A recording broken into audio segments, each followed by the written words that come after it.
Hello friends, welcome to study zone channel. आज इस video में हम फिज़िक्स के कुछ इंपॉर्टेंट एमसीक्यूज़ को देखेंगे जो टीजीटी नॉन मेडिकल और टेट के एग्ज़ाम पॉइंट ऑफ व्यू के हिसाब से काफ़ी इंपॉर्टेंट है। तो चलिए शुरू करते हैं। तो हमारा जो फर्स्ट क्वेश्चन है वो है the unit of electric power is. तो इलेक्ट्रिक पावर की जो हमारी यूनिट है वो है वॉट। अगर बाकी तीन यूनिट की हम बात करें तो एम्पियर हमारी यूनिट होती है इलेक्ट्रिक करंट की, वोल्ट हमारी यूनिट होती है पोटेंशियल डिफरेंस की, और कूलम यूनिट होती है इलेक्ट्रिक चार्ज की। Next question is the device to measure electric current is. तो इलेक्ट्रिक करंट को मेजर करने के लिए जिस डिवाइस का हम यूज़ करते हैं वो है एमीटर। तो ऑप्शन नंबर सेकंड हमारा सही आंसर होगा। वोल्ट मीटर यूज़ करते हैं हम पोटेंशियल डिफरेंस को मेजर करने के लिए। वोल्टामीटर का यूज़ हम करते हैं इलेक्ट्रिसिटी की क्वांटिटी को मेजर करने के लिए थ्रू इलेक्ट्रोलाइटिक एक्शन। और पोटेंशियल मीटर का यूज़ हम करते हैं ईएमएफ को फाइंड करने के लिए। तो हमारा यहाँ पर सही आंसर होगा option number second. Next question is sound wave in air is. तो साउंड वेव की बात करें तो साउंड वेव हमारी लॉन्गिट्यूडनल वेव्स होती है। लॉन्गिट्यूडनल का अगर दूसरा एग्जांपल देखें तो ultrasound waves, seismic waves, P waves, ये सभी लॉन्गिट्यूडनल वेव्स है।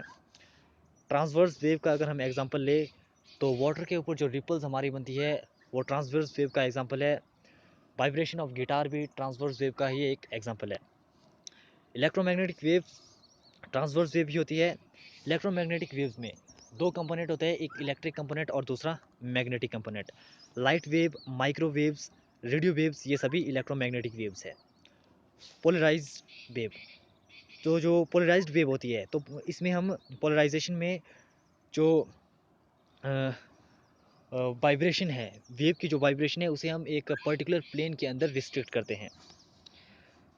तो यहाँ पर हमारा जो सही आंसर होगा वो होगा option number one, longitudinal. Next question is what is measured in hertz. तो इससे पहले मैं आपको हर्ट्ज क्या है ये बताना चाहूँगा। तो हम जानते हैं कि जो हमारी वेव्स होती है वो इस तरह से ट्रैवल करती है।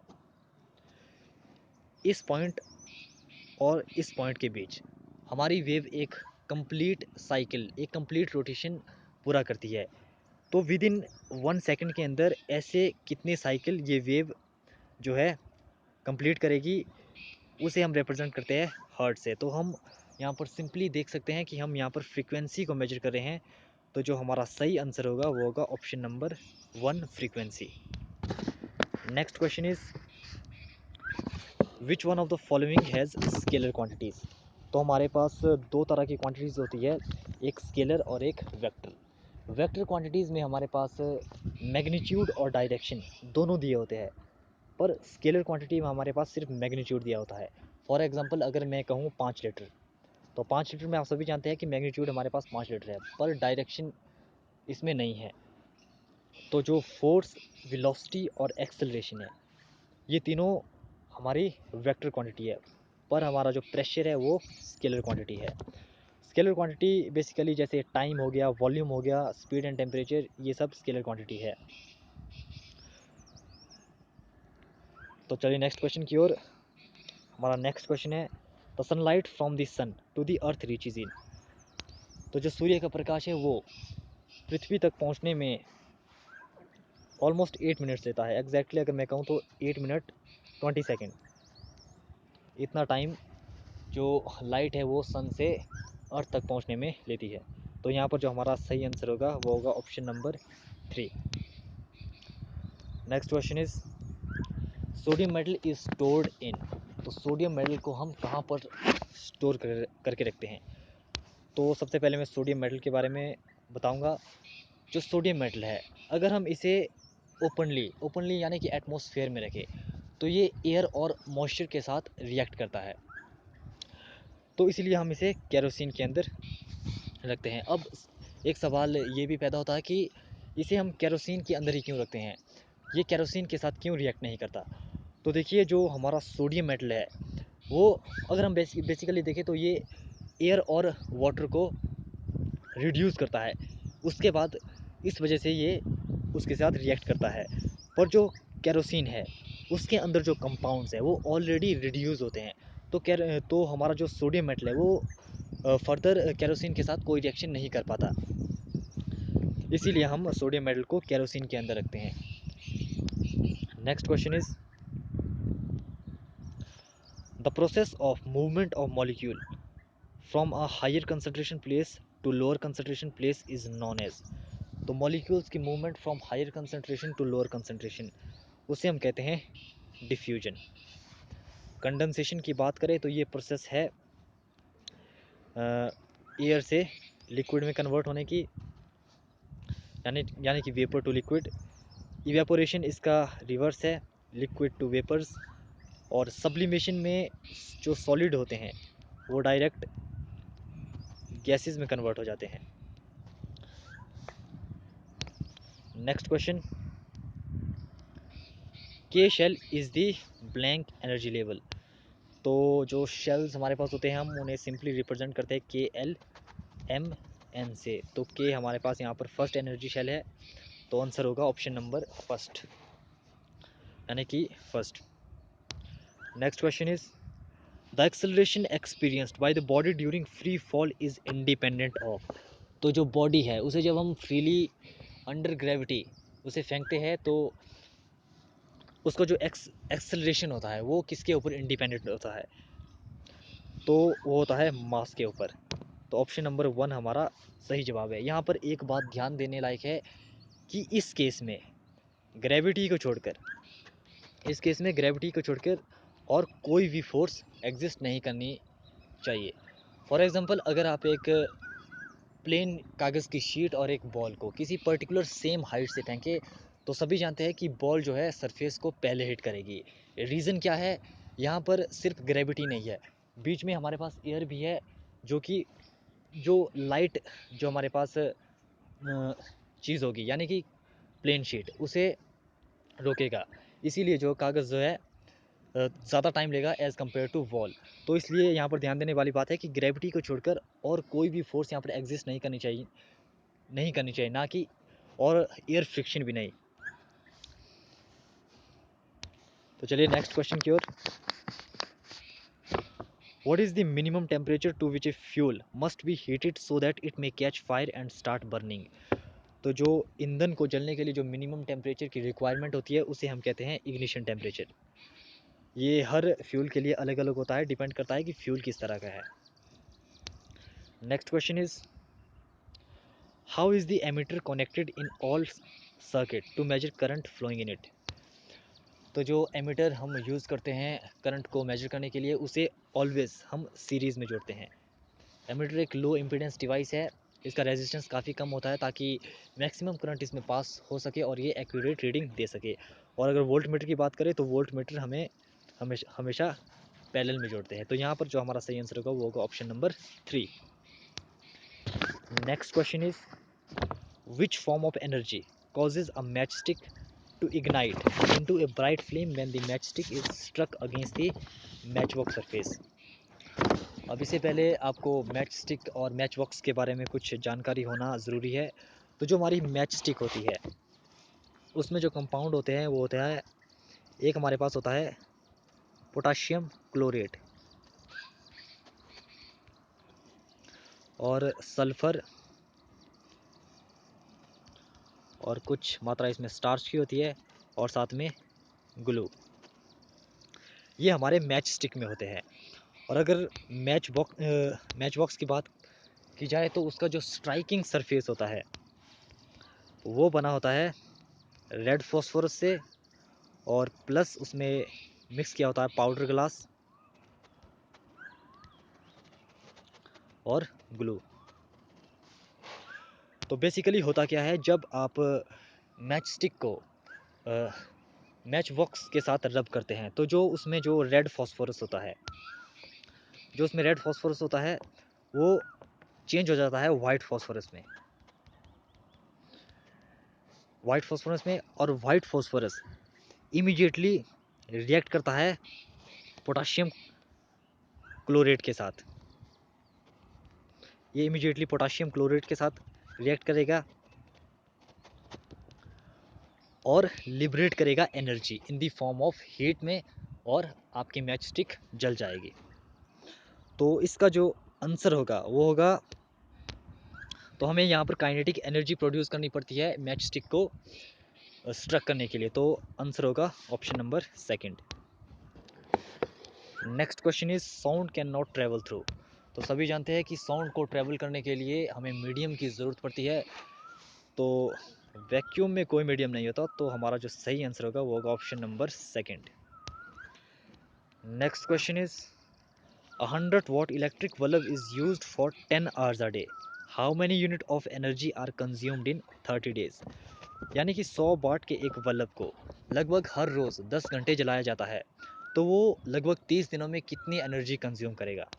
तो हमारे पास जो फॉर्मूला होता है वो होता है E is equal to power into temperature, यानी कि energy is equal to power into temperature. तो पावर हमारे पास दी है 100 वाट और टेम्परेचर है time, power into time sorry. तो जो टाइम हमारे पास दिया है वो है 10 आवर्स। अब देखिए सबसे हमें यूनिट पर खास ध्यान रखना है, यहाँ पर वॉट दिया है, यहाँ पर आवर दिया है, तो हमें वॉट को किलो वॉट में चेंज करना होगा। तो अगर हम 100 वॉट को किलो वॉट में चेंज करेंगे तो ये हमारे पास आएगा 0.1 किलो वॉट। ठीक है, तो फॉर्मूला लगाइए, energy is equal to power into time. तो पावर हमारे पास आ गया 0.1 किलो वॉट इंटू टाइम हमारे पास है 10 आवर्स। 10 आवर्स है कितने दिनों के लिए, 30 डेज़ के लिए। तो हमारे पास ये आएगा 0.1 into 300 is equal to 30 kilowatt hour. Option number 3 हमारा राइट आंसर होगा। Next question is a car undergo a unit circular motion, the acceleration of the car is.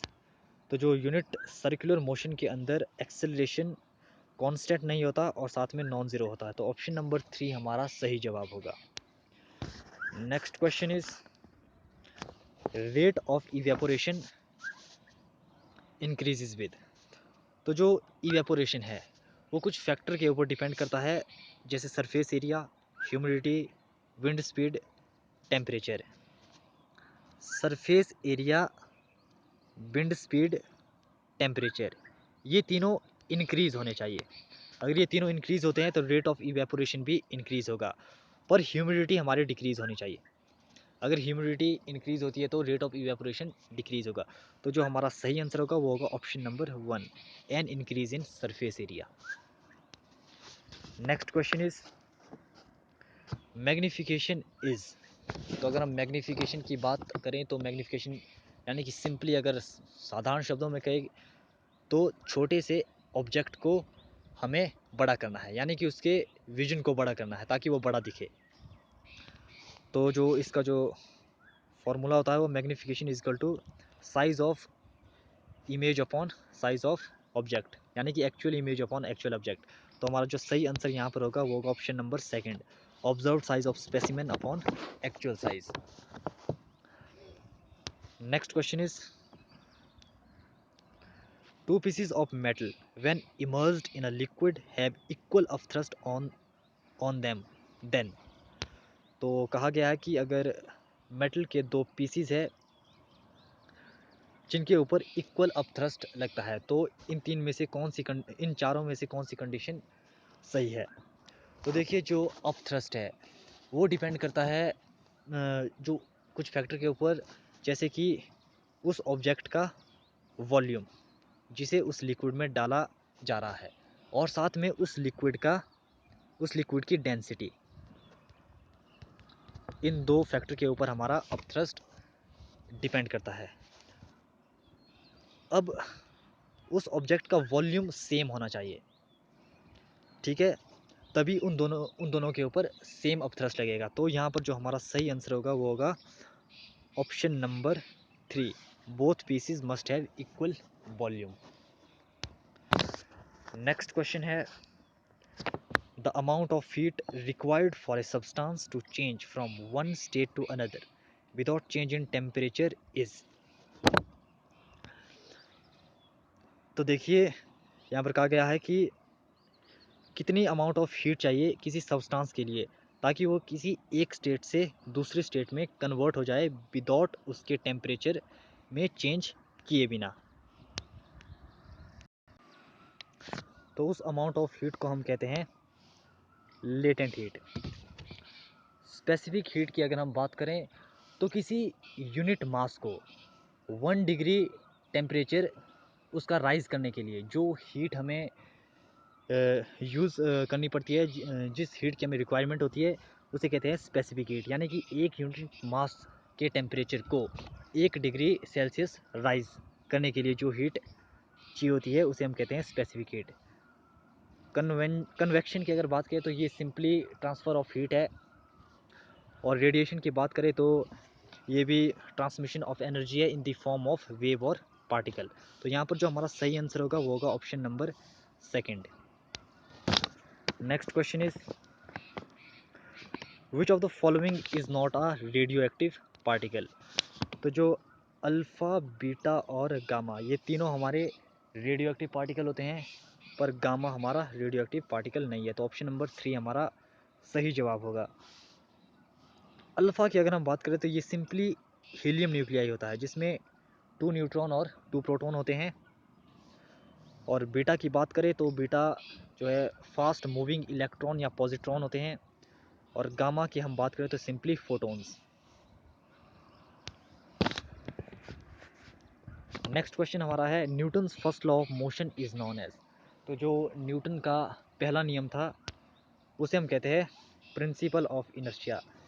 ये नियम था कि ये नियम था कि अगर किसी ऑब्जेक्ट को हम रेस्ट पर रखते हैं तो वो रेस्ट पर ही रहेगा जब तक कि उस पर कोई एक्सटर्नल फोर्स हम नहीं लगाते, और वही ऑब्जेक्ट मोशन में रहेगा जब तक कि उस ऑब्जेक्ट को रोकने के लिए हम कोई एक्सटर्नल फोर्स नहीं लगाते। तो यहाँ पर जो हमारा सही आंसर होगा वो होगा option number 1। Next question is a vector is a physical quantity which has. तो जो वेक्टर हमारे पास होता है, वेक्टर में मैग्नीट्यूड और डायरेक्शन दोनों होती है। ऑप्शन नंबर 4 हमारा सही जवाब होता। Next question is when the nucleus of uranium is bombarded with neutron it breaks up into two of nearly equal masses, the process is called। काफ़ी इम्पोर्टेंट क्वेश्चन है। तो इसका जो आंसर होगा वो होगा ऑप्शन नंबर सेकंड, फिजन। ये एक न्यूक्लियर रिएक्शन है। देखिए फिजन में का अगर हम एग्जांपल ले तो अगर हम जो न्यूट्रॉन्स होते हैं, फास्ट मूविंग न्यूट्रॉन्स को हम अगर यूरेनियम, मान लीजिए कि यूरेनियम है, फास्ट मूविंग न्यूट्रॉन को हम यूरेनियम के ऊपर अगर बॉम्बार्डमेंट उसकी करते हैं तो ये 2 लाइटर न्यूक्लियाई में टूट जाता है, बेरियम और क्रिप्टोनियम में, और साथ में 3 न्यूट्रॉन और लिबरेट होते हैं। ये 3 न्यूट्रॉन फर्दर किसी पेरेंट न्यूक्लियाई के ऊपर बॉम्बार्डमेंट करेंगे और ये रिएक्शन चलती रहेगी। इस रिएक्शन को हम कहेंगे nuclear fusion reaction. Next question is two glass lenses of same focal length, one being convex and the other concave, are kept in contact. The combination will act as। तो इस combination से हमारे पास जो बनकर तैयार होगा वो होगा plane glass sheet. Option number 3 हमारा सही जवाब होगा। Next question is which is true for radar. तो रडार का यूज़ हम क्यों करते हैं? रडार में हम रेडियो वेव्स को यूज़ करते हैं। रडार का यूज़ हम किसी शिप या जहाज़ इसकी पोजीशन को फाइंड करने के लिए यूज़ करते हैं। तो यहाँ पर हमारा जो सही आंसर होगा वो होगा option number second. This is a method to find fighter planes. और रडार में हम रेडियो वेव्स का यूज़ करते हैं, इसे भी याद रखिएगा। Next question is which kind of engine is likely to have minimum pollution. तो सबसे मिनिमम पॉल्यूशन हमें किस इंजन से मिलता है? अगर हम इन 3 की बात करें, पेट्रोल इंजन, डीजल इंजन और केरोसिन इंजन में, तो इनमें लार्ज अमाउंट में carbon monoxide, oxides of nitrogen और सल्फर लिबरेट होते हैं जो कि एयर पॉल्यूटेंट है। तो यहाँ पर जो हमारा सही आंसर होगा वो होगा option number second, gas engine. Next question is diamond is hard because it can not be burnt, it is made of carbon atom. Sorry, इसके दो ऑप्शन थोड़े नीचे आ गए हैं। All the 4 valence electron are bonded to each carbon atom by valence bond, it is a giant molecule. तो जो हमारा डायमंड है, सभी जानते हैं कि डायमंड हार्डेस्ट मैटर है ऑल नॉन मैटर में से। तो जो डायमंड के अंदर जो कार्बन होता है, डायमंड कार्बन का एलोट्रॉप है, ये बात याद रखिएगा। और जो कार्बन इसके अंदर होता है वो होता है sp3 हाइब्रिडाइज्ड, यानी कि एक कार्बन एटम 3 अलग कार्बन एटम्स के साथ कोवेलेंटली बॉन्डेड होता है, जो इसे बहुत ही ज़्यादा स्ट्रॉन्ग बना देती है। तो हमारा जो सही आंसर होगा वो होगा option number 3, all the 4 valence electrons are bonded to each carbon atom by a covalent bond. और डायमंड की अगर हम रिफ्रैक्टिव इंडेक्स की बात करें तो इसका रिफ्रैक्टिव इंडेक्स होता है 2.41, जिसके कारण ये बहुत ज़्यादा चमकीला दिखता है जब इसके ऊपर लाइट पड़ती है। Next question is which of the following is strongest force in nature. तो जो हमारी स्ट्रॉन्गेस्ट फोर्स है वो है न्यूक्लियर फोर्स। ये न्यूक्लियस के अंदर होती है, न्यूक्लियॉन्स के बीच में जो फोर्स होती है उसे हम न्यूक्लियर फोर्स कहते हैं, यानी कि प्रोटॉन और न्यूट्रॉन के बीच की फोर्स। और साथ में जो सबसे वीक फोर्स होती है वो है हमारी ग्रेविटेशनल फोर्स। तो यहाँ पर जो हमारा सही आंसर होगा वो होगा option number second, nuclear force. Next question is at 20 degree Celsius the speed of sound in water is approximately. तो 20 डिग्री सेल्सियस पर जो साउंड की स्पीड होती है वो होती है 330 मीटर पर सेकेंड। ऑप्शन नंबर 1 हमारा सही आंसर होगा। तो ये थे हमारे आज के क्वेश्चन। आई होप आपको ये वीडियो पसंद आई होगी। So if you like this video please subscribe this channel. So see you in next video, till then take care, bye bye.